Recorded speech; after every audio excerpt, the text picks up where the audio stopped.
We all have different strengths. You could sit in a room with 10 people, of course 6 feet apart.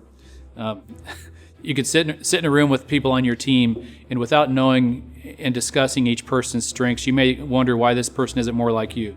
You have a lot of discussions, and they're doing things differently than you are, and you just think in your head, why can't they be more like me? Well, chances are they aren't. When we learn about each person's strengths, we can help them be a functioning part of the team.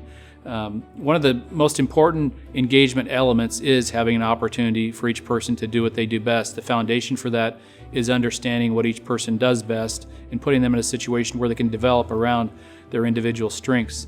We conducted a study several years ago. We called it a day reconstruction study, where we had people relive their previous day.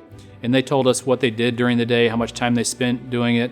And what we found is that the engaged associates said they spent 4 to 1 ratio of doing things that they do best versus things that they don't do too well, 4 to 1. Actively disengaged employees had a ratio of 1 to 1. So that shows you that just balancing out doing what you do best with what you don't do well isn't the answer, because the negative experiences sting so much. Burnout situation would be where you have a challenging job where you're not using your strengths, you're using your weaknesses over and over again. And so we've got to design environments where people can continuously get better. It's not going to guarantee that every person is going to always be able to use their strengths and do what they do best. But the goal is to design an environment where each person can do that more often and more often and more often.